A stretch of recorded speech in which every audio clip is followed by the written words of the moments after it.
네, 안녕하십니까. 오늘 말씀은 요한복음 13장 18절에서 38절 말씀을 읽겠습니다. 요절 34절 새 계명을 너희에게 주노니 서로 사랑하라.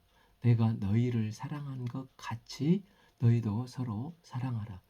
예수님은 이제 제자들의 발을 닦이시고 성만찬을 준비하신 뒤에 지금까지 하신 모든 말씀의 클라이막스라 할 수 있는 내가 너희를 사랑한 것 같이 너희도 서로 사랑하라 계명을 주십니다. 18. 내가 너희 모두를 가리켜 한 말이 아니니라. 나는 내가 택한 자들이 누구인지 알미라. 그러나 내 떡을 먹는 자가 내게 발꿈치를 들었다 한 성경을 응하게 하려 하는 것이라. 요한복음 13장에서 가룟 유다를 데리고 지금 그 마음을 회개하고 돌이킬 기회를 예수님은 5번이나 주십니다. 그러나 그는 마지막 순간까지도 회개할 기회를 거부합니다. 첫째 기회는 앞에 그 10절에서 너희가 깨끗하나 다는 아니니라 하셨습니다. 목욕도 안 하고 믿지 않는 사람이 있다고 하셨습니다. 그래서 11절 이는 자기를 팔 자가 누구인지 아심이라. 그러므로 다는 깨끗하지 아니하다 하시면서 1차 기회와 경고를 하셨습니다. 두 번째가 이제 본문인데 이 본문은 시편 41편 9절 말씀 배신자의 말씀입니다.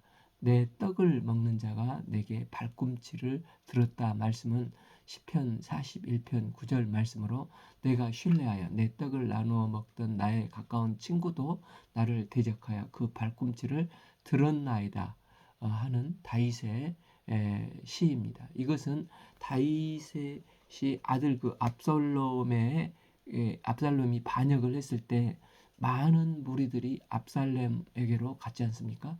그때 다윗에게 가장 충격을 줬던 것 중에 하나는 그의 책략 모사였던 아히도벨이 있었는데 이 다윗은 아히도벨을 통해서 하나님의 말씀을 평소 들었습니다. 그랬던 그가 압살롬 쪽에 붙어서 자기를 죽이도록 계략과 모략을 쓰고 있는 것입니다. 그래서 압살롬에게 대낮에 모두가 보는 옥상에서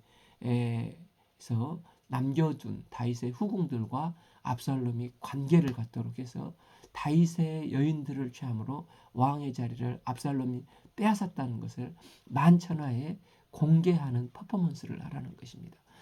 그리고 지금 곧 쫓아가서 속전속결로 죽이라 하며 정확한 계략을 제시합니다. 그런데 다윗은 친구 후세가 다른 계략을 제시하므로 이 아히도벨이 제시한 계략이 시행되지 않게 되어버리지 않습니까?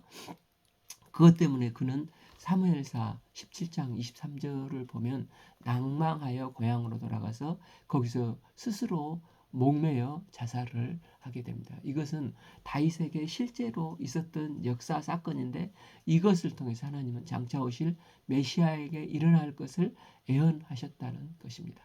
다윗이 아히도벨을 통해 발꿈치를 들어 배반당하셨던 것과 마찬가지로 예수 그리스도도 그분이 사랑하고 신뢰했던 자들 중에 하나에게 배반당할 것인데 그가 나의 떡을 먹는 자라는 것입니다. 결국 회개치 않은 가룟 유다도 아히도벨처럼 거의 비슷하게 배반하고 자살을 하지 않습니까? 그런데 예수님은 이 두 번째 경고의 말씀을 인용해서 회개할 기회를 주면서 가룟 유다에게 회개하도록 하지만 끝까지 회개하기를 그는 거부를 합니다.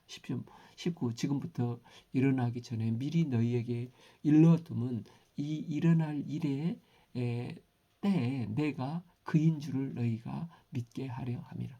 예수님께서 이렇게 미리 말씀하신 것은 마지막 순간까지도 가룟 유다의 배신을 막고 싶으셨기 때문입니다. 예수님은 앞으로 될 일을 미리 또 말씀하신 이유는 가룟 유다의 배신이 제자들의 공동체에 막대한 영향을 끼칠 것을 아셨기 때문입니다. 스승을 팔아넘겨 십자가에 못 박혀 죽이시게 만들고 제자들의 공동체가 풍지박살나게 되는 것은 간단한 문제가 아니지 않습니까? 그래서 제자들이 우리 주님은 이런 엄청난 일이 일어나라는 것을 도무지 아시지 못했단 말인가? 인간적인 생각을 할 수 있지 않겠습니까? 예수님은 그런 것으로 사탄이 공격할 것을 미리 아시고 그때 제자들이 믿음이 흔들리지 않도록 미리 말씀해 주사 나중에라도 제자들이 예수님은 이 모든 것을 다 아셨지만 가룟 유다를 끝까지 용서하기를 원하시며 계속해서 기회를 주셨다는 것을 알기를 원하신 것입니다. 그래서 이제 사도행전에 마가 다락방에서 제자들이 모여 기도하는 가운데 흔들리지 않고 제일 먼저 유다가 빠진 자리를 마띠아를 보충해 넣음으로 성령의 그릇을 이루시고 인간적인 다른 생각에 빠지지 않고 합심 기도하여 간절히 기도할 때 오순절 성령의 역사가 임하게 되고 또 땅끝까지 세계 선교 사명을 감당하며 나아가지 않습니까? 예수님은 이 밤에 제자들의 믿음을 잃지 않게 하기 위해서 이토록 애를 쓰고 계시는 것입니다. 19. 지금부터 일이 일어나기 전에 미리 너희에게 일러두면 이 일이 일어날 때 내가 그인 줄을 너희가 믿게 하려 합니다. 그런데 이걸 지켜보는 괴로움 가운데서 예수님께서는 이 일을 이루기 위해서 마지막 만찬 자리에서 가룟 유다를 부르셨고 뒤에 이제 26절을 보면 내가 떡 한 조각을 적셔다 주는 자가 그니라 하시고 곧 한 조각을 적셔서 가룟 시몬의 아들 유다에게 주셨습니다. 예수님께서 하신 행동과 한마디 한마디는 그냥 의미 없는 것이 하나도 없고 하나님의 말씀을 다 한마디 한마디 성취해 가시는 여정이십니다.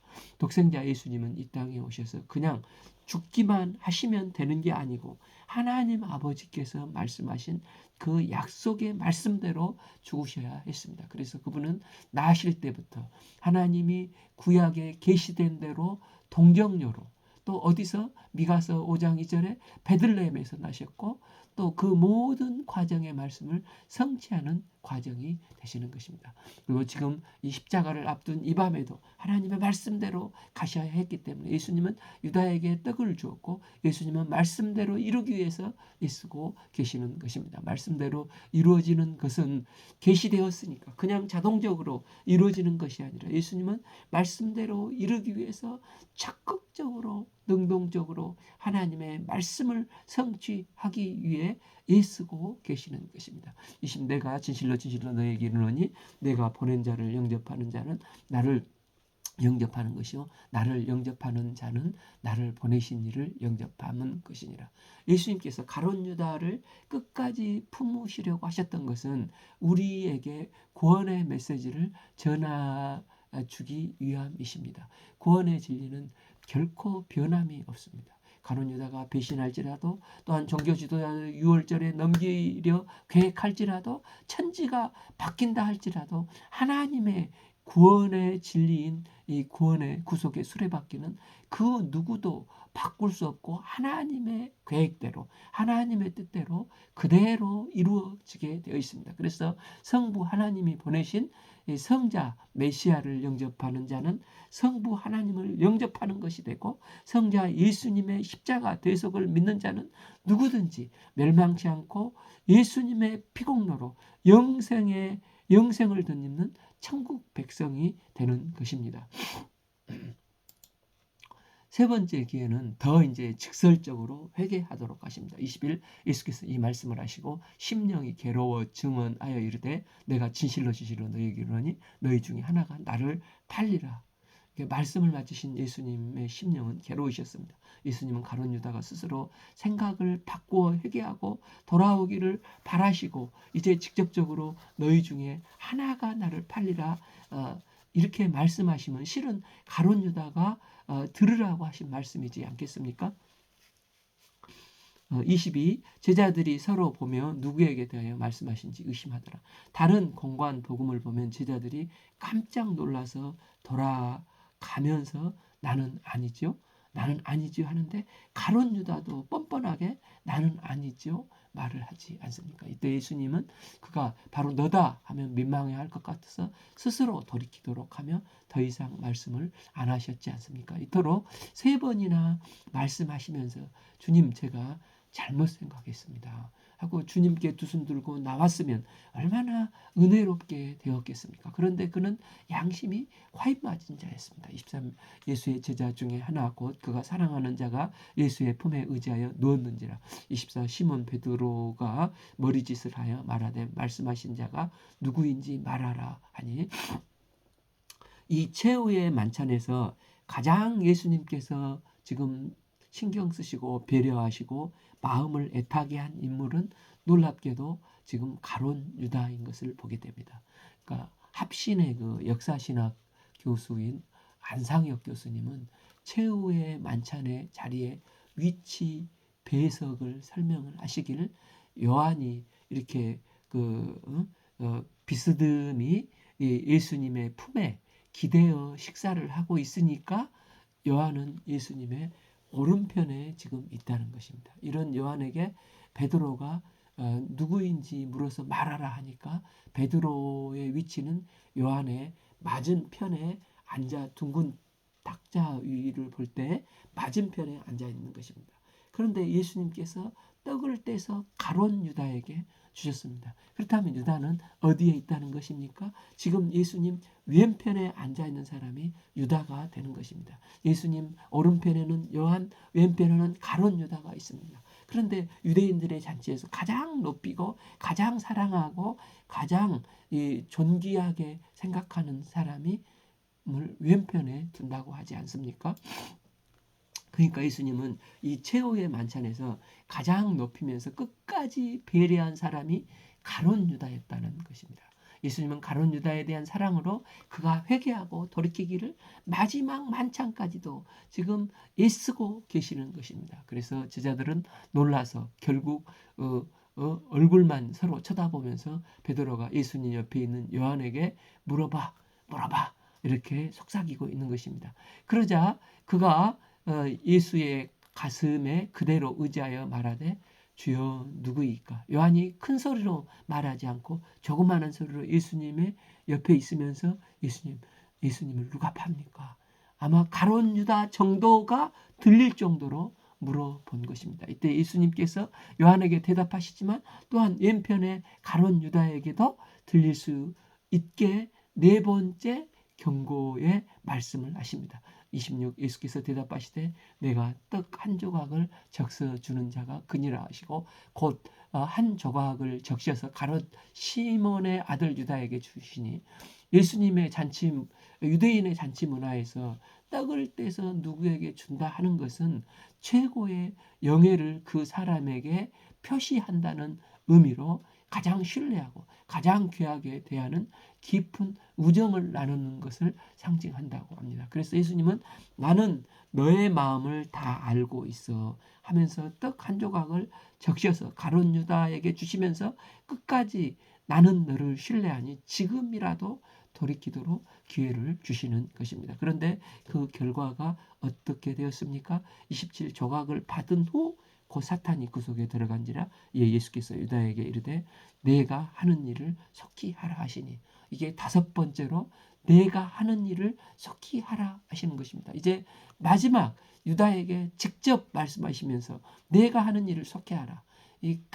하시면 유다가 깜짝 놀라서라도 주님 제가 돈에 눈이 멀어서 죽을 죄를 지었습니다 하고 회개하고 돌이켜야 하는데 그는 끝까지 돌이키지 않고 않았습니다. 이때 제자들도 모르고 예수님께서 그냥 유다를 먹여주시는가 보다 하고 있었던 것을 보게 됩니다. 28절 이 말씀을 무슨 뜻으로 하셨는지 그 앉은 자 중에 아는 자가 없고 29 어떤 이들은 유다가 돈꾀를 맡았으므로 명절에 우리가 쓸 물건을 사라 하시는지 혹은 가난한 자들에게 무엇을 하라 하시는 줄로 생각하더라. 아마 가룟 유다는 너무나 똑똑했으니까 회계학을 전공한 세무사 실무 경험도 풍부한 이 세리 마태 제자를 놔두고 가룟 유다에게 이 실무를 맡겼지 않습니까? 이걸 볼 때 가룟 유다가 배신자라고 하는 것은 제자들 사이에서도 예수님께서 지금 소곤소곤 유다에게 집중해서 말씀을 하고 있기 때문에 상상도 제자들은 하지, 그가 배신자라는 것을 상상도 하지 못했다는 것입니다. 그런데 예수님은 이 13장에서만 5번이나 유다에게 집중적으로 기회를 주셨는데 그는 화인 맞은 양심으로 끝끝내 다 거절을 했습니다. 하나님은 우리가 범죄했을 때 말씀을 통해서, 또 기도 가운데 어떤 데는 사건을 통해서, 환난을 통해서, 어떤 경우는 사람의 입을 통해서 회개할 사인을 반드시 주십니다. 이때 우리는 회개하고 주님께 나와 무릎을 꿇어야 하는 것입니다. 그런데 계속 거절하고 무시하고 외면하였을 때 결국 사탄이 역사에 사탄에게 먹히게 된다는 것입니다. 하인리 법칙이라고 혹시 들어보셨습니까? 1920년대 보험회사 직원이었는데 그가 조사를 해보니까 이 300대 29대 1 원칙이라는 것이 있더라는 것입니다. 어떤 사람이 교통사고에 큰 사고나 중상이나 죽은 사람을 보면 작은 잘못을 계속해도 기본적으로 사고가 안 난다는 것입니다. 예를 들어서 신호등을 위반했는데 카메라에도 안 잡히고 경찰에게도 딱지를 안 뜯기는 것입니다. 그래서 나는 재수 좋은 사람이야 하면서 생각하는 것입니다. 그런데 이런 것을 300번 하게 되면은 그 중에 29번은 경미한 사고로 살짝 스치거나 접촉 사고까지 또 스티커를 뜯길 정도로 이렇게 평균적으로 29번이 300번 중에 생긴다는 것입니다. 그런데 그때마다 자세를 바꾸지 않으면 300번에 1번, 한 번 정도는 중상을 내지 또는 죽는다는 것입니다. 이처럼 300번의 경고를 다 무시하고 그중 29번의 경고를 또 무시하면 결국 큰 코로 다친다는 것입니다. 가룟 유다는 화인 맞은 양심으로 이 모든 기회를 놓치고 끝까지 회개치 않았습니다. 하나님은 진실되게 회개하면 어떤 죄인들도 다 받아주십니다. 7번에 7번이라도 49번에 7번이라도 회개하면 무한대로 우리 주님은 용서하시고 영접해 주시는 분이십니다. 그런데 가룟 유다는 어땠다는 것입니까? 30절 유다가 그 조각을 받고 곧 나가니 밤이러라. 이 상징적인 의미인데 그 내면이 깜깜한 밤이었다는 것입니다. 우리가 인생의 밤을 향하고 나가지 않고 빛 대신 예수님을 향해 나가야 합니다. 어거스틴이 어디에서 변화를 받았습니까? 로마서 3장 12절에서 14절 말씀을 어린이들이 동요로 부를 때 그 말을 듣고 깜짝 놀라서 빛으로 나왔지 않습니까? 3장 12절 밤이 깊고 낮이 가까웠으니 그러므로 우리가 어둠의 일을 벗고 빛의 갑옷을 입자. 13 낮에 같이 단정히 행하고 방탕하고 술 취하지 말며 음란하거나 호색하지 말며 다투거나 시기하지 말고 14 오직 주 예수 그리스도로 옷 입고 정욕을 위하여 육신의 일을 도모하지 말라. 어거스틴은 이 말씀 앞에 탕자 생활을 애통하며 회개하고 하나님의 자녀, 빛의 자녀의 삶을 살게 되었습니다. 밤에 하는 일은 방탕, 술취함, 음란, 오색인데 우리가 빛 대신 예수님 안에 거함으로 항상 빛의 자녀로 승리의 삶을 살 수 있기를 기도합니다. 30일 그가 나간 후에 예수께서 이르시되 지금 인자가 영광을 받았고 하나님도 인자로 말미암아 영광을 받으셨다. 32 만일 하나님이 그로 말미암아 영광을 받으셨으면 하나님도 자기로 말미암아 그에게 영광을 주시리니 곧 주시리라. 이 31, 32절의 짧은 구절에 영광이 4번이나 나옵니다. 앞뒤 문맥을 살펴보면 예수님은 제자들에게 배반당하시고 십자가의 길을 가셔야 했습니다. 세속적인 관점에서는 아무런 영광스러운 것이 없는 것 같지만 예수님은 하나님의 뜻에 순종하는 것이 하나님을 영화롭게 영광스럽게 하는 것이며 예수님 자신도 이를 통해서 영광을 얻는 것이라고 말씀을 하십니다. 이 하나님의 본질은 12장에서 봤듯이 주님께 영광, 이것은 헬라인에게도 복음을 증거하는 거고 그것도 예수님의 십자가를 지시는 것이었습니다. 33 작은 자들아 내가 아직 잠시 너희와 함께 있노라. 너희가 나를 찾는 것이나 일찍이 내가 유대인에게 너희는 내가 가는 곳에 올 수 없다고 말한 것과 같이 지금 너희에게도 이르노니. 예수님은 연약한 소자와 같은 제자들이 십자가를 통해서 얼마나 당혹하게 될지를 아셨습니다. 그럼에도 불구하고 사랑하는 제자들에게 십자가는 영광스러운 것임을 분명히 새겨 놓으시고 선포를 하셨습니다. 개인이나 공동체가 무엇을 영광스럽게 생각하느냐에 따라서 삶의 영광스럽게 생각하느냐에 따라 삶의 형태가 달라집니다. 저희 그 선교 단체는 구원받은 젊은이들이 자비랑 선교사로 쓰임 받는 것을 가장 영광스럽게 생각했기 때문에 지금 많은 선교사님들이 세계 선교 복음이 필요한 땅끝까지 가서 복음을 자비량으로 쓰임 받고 죽어가는 영혼을 주님께 돌이키는데 쓰임 받는 것을 가장 영광스럽게 생각을 하고 있습니다. 예수님은 고난과 고통의 십자가를 영광으로 여기고 십자가의 길을 가셨습니다. 그 길이 힘들지만 하나님의 뜻에 온전히 순종할 때 죄와 사망의 권세 아래 있는 믿는 모든 영혼을 구원하시는 하나님의 뜻을 성취하는 고난이기 때문에 하나님께 영광이요 예수님께 영광스러운 삶이 되는 것입니다. 34 새 계명을 너희에게 주노니 서로 사랑하라. 내가 너희를 사랑한 것 같이 너희도 사랑하라. 제자들이 발을 씻기고 제자들에게 자기 살과 피는 나누어 주신 피는 나누어 주신 예수님께서 이제 새 계명을 주십니다. 이 계명은 지금까지 예수님께서 하신 말씀의 핵심이라고 할 수 있습니다. 예수님은 내가 너희를 사랑한 것 같이 서로 사랑하라 하시면서 이것이 새 계명이라고 명령을 하십니다. 율법을 받았던 유대인들에게 있어서 사랑이란 말씀은 전혀 새로운 말씀이 아닙니다. 그들은 율법을 알고 있었고 이 율법을 압축해서 엑기스만 뽑는다 하면은 두 가지 하나님 사랑, 이웃 사랑 신명기, 레위기 말씀이라 할 수 있습니다. 신명기 6장 5절 너희는 마음을 다하고 뜻을 다하고 힘을 다하여 내 하나님 여호와를 사랑하라. 레위기 19장 18절 내 이웃 사랑하기를 내 자신과 같이 사랑하라. 그래서 사랑이라는 말씀이 전혀 새로운 말씀이 아닌데도 예수님은 이 마지막 순간에 제자로 드러날 수 있는 비결이 무엇인가? 그것은 서로 사랑하는 것인데 이게 새 계명이라고 말씀하시는 것입니다. 35 너희가 서로 사랑하면 이로써 모든 사람의 너희가 내 제자인 줄을 알리라 말씀을 하십니다. 예수님께서 이것을 새 계명이라 함 새로운 새로운 동기로 사랑하기 때문에 새 계명이라고 말씀하신 것입니다.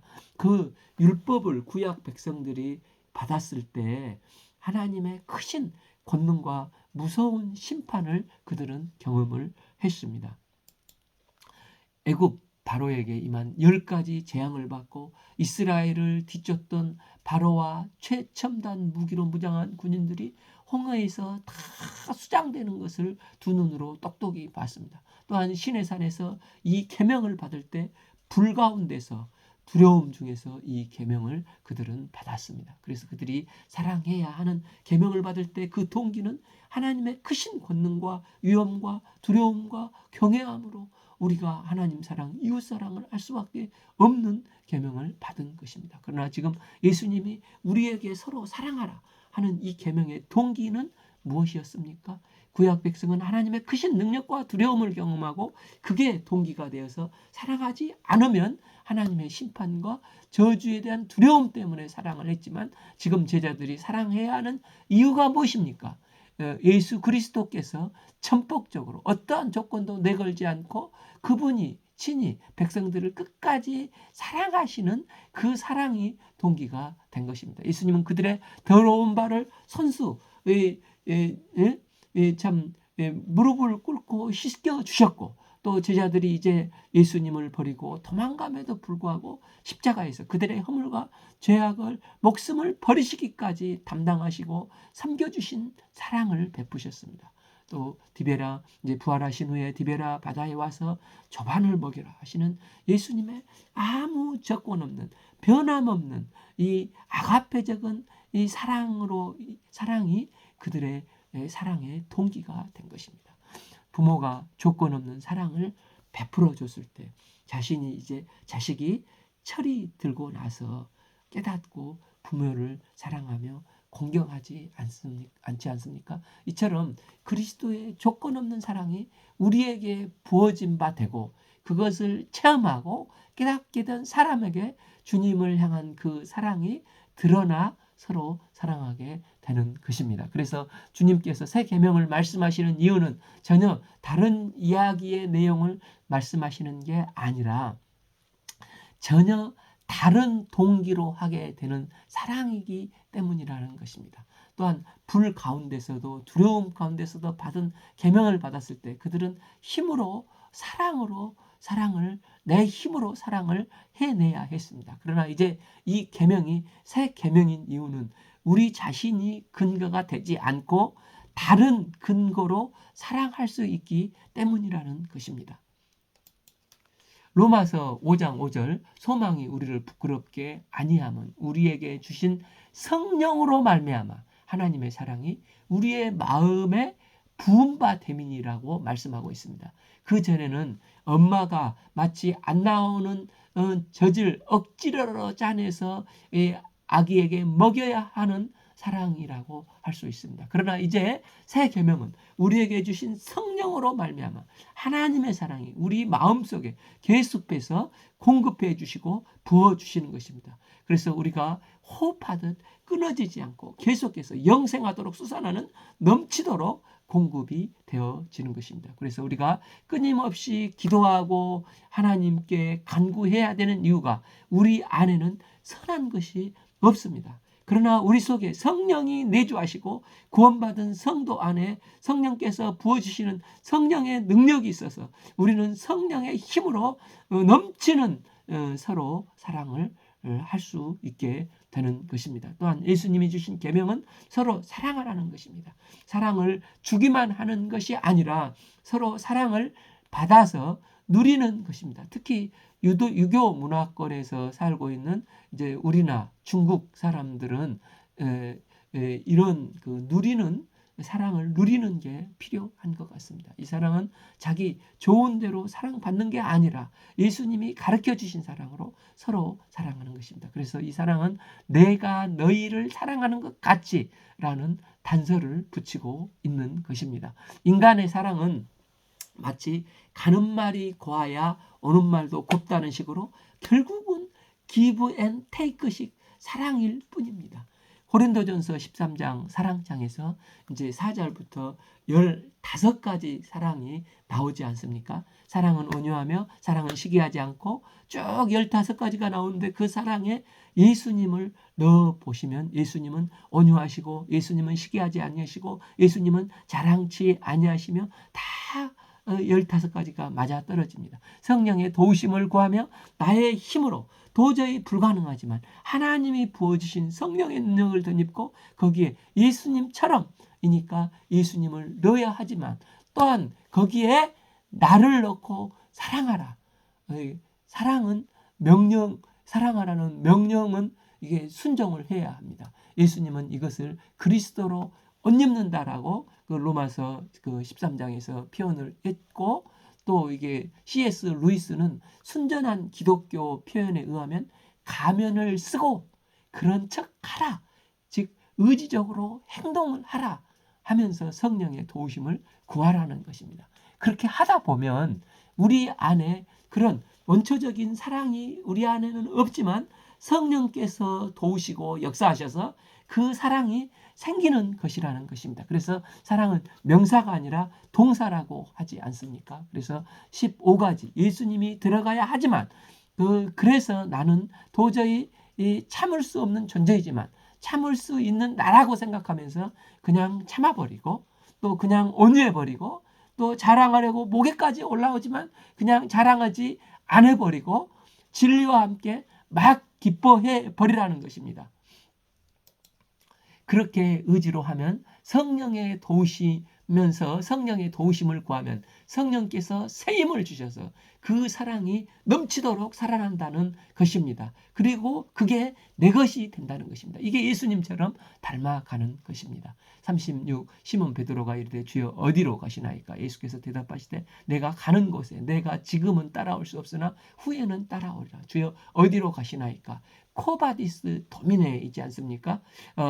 앞에 그 33절에서 내가 가는 곳으로 올 수 없다. 알 듯 모를 듯 말씀하셨는데 궁금하지만 누구도 묻지 않았지 않습니까? 그런데 스타 베드로가 또 묻는 것입니다. 예수께서 14장에 가서 내가 먼저 가서 처소를 예비한다고 말씀하셨습니다. 그런데 지금은 따라올 수가 없고 나중에 따라오리라 이렇게 말씀하시는데 그 이유가 무엇입니까? 그것은 자아가 깨지고 부서지지 않았기 때문에 지금은 따라올 수가 없고 깨지고 부서질 때 주님을 따라올 수 있다는 것입니다. 그런데 37 베드로가 이르되 주여 내가 지금은 어찌 따라갈 수 없나이까? 주를 위하여 목숨을 버리겠나이다. 베드로는 아직도 자기 힘과 열심과 자기 성실과 의지로 사랑하면 된다고 호언장담을 하고 있습니다. 이때 38 예수께서 대답하시되 내가 나를 위하여 내 목숨을 버리겠느냐? 내가 진실로 진실로 내게 이르노니